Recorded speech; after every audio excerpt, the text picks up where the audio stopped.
The phone vibrated once, then again, then it didn't stop. 71 missed calls. I didn't answer a single one. I stood on the balcony of my villa. The Alps stretched like silent witnesses beneath. A pale sky, clean, untouched, honest, unlike everything I had left behind. My thumb hovered over the screen. Her name again. My daughter-in-law. Persistent, desperate, hungry. I exhaled slowly and opened the message thread instead. A single image stared back at me. Him, on the hood of a black car parked behind the church. The same man who stood at the pulpit every Sunday preaching restraint, purity, obedience. His hands were not folded in prayer. They were on her. Clothes discarded. Faith discarded faster. I remember how still I felt when I first saw it. No anger, no shock, just alignment, as if something inside me had been waiting for confirmation. The truth doesn't explode, it settles. And once it settles, you don't react. You calculate. He had always been careful. Measured words, gentle tone, eyes that never lingered too long. A man built on discipline, or so everyone believed, including me, including the congregation that poured their trust and their money into his sermons. Millions. Donations for charity, funds for faith. All of it passed through his hands. Clean hands, they thought. I noticed the cracks long before the photo arrived. Late-night calls. Private meetings labeled as counseling. An unfamiliar perfume once. Sharp, out of place. I said nothing. Suspicion is not proof, and I don't move without proof. Then came the call. If you want to join Thanksgiving, come wash the dishes. Her voice. Sharp, dismissive. My daughter-in-law had a way of reducing people to their utility. I listened. I said one word. Enjoy. I hung up. She laughed before the line went dead. She thought I was irrelevant. Old, disposable. She didn't know what I knew. She didn't know what I had seen. And she definitely didn't know what I had already started. I didn't confront him. Men like him don't break under accusation. They bend. They deflect. They pray louder. No. I needed silence. Patterns. Records. I started with the church accounts. Every donation. Every withdrawal. Every transfer masked as community outreach. The numbers didn't lie. They never do. Funds were being rerouted, layered, washed, not by amateurs. This was deliberate. Professional.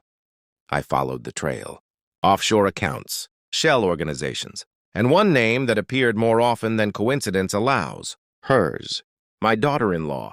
The same voice that told me to wash dishes. The same woman who smiled too easily at gatherings.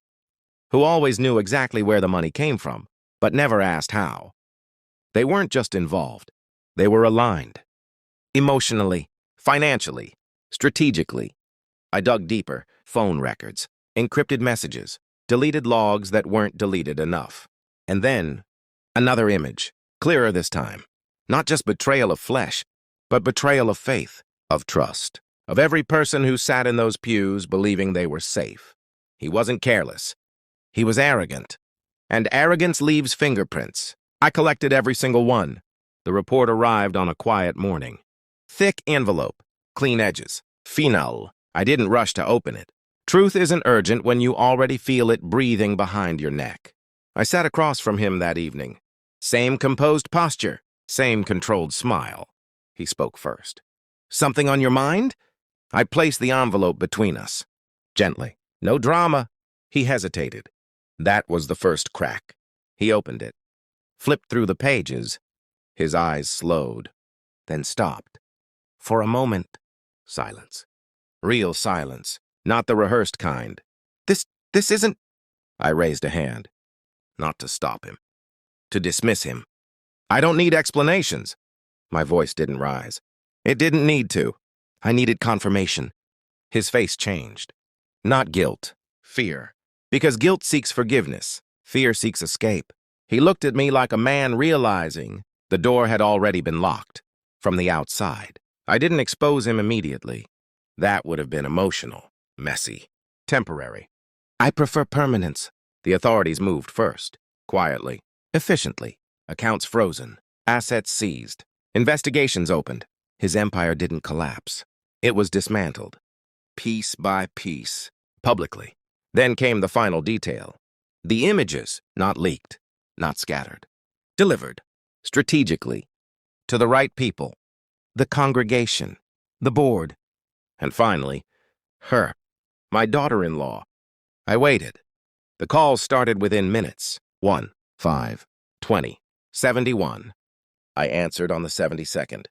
Her voice was no longer sharp. It trembled. You did this?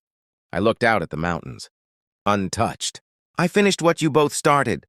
Silence. Then, please, we can fix this. I ended the call. Some things don't get fixed. They get revealed.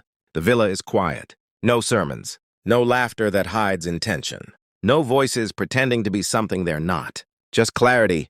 I walk through rooms filled with light. Real light. Not the artificial kind that hides behind stained glass and hollow words. They lost everything. Reputation. Wealth.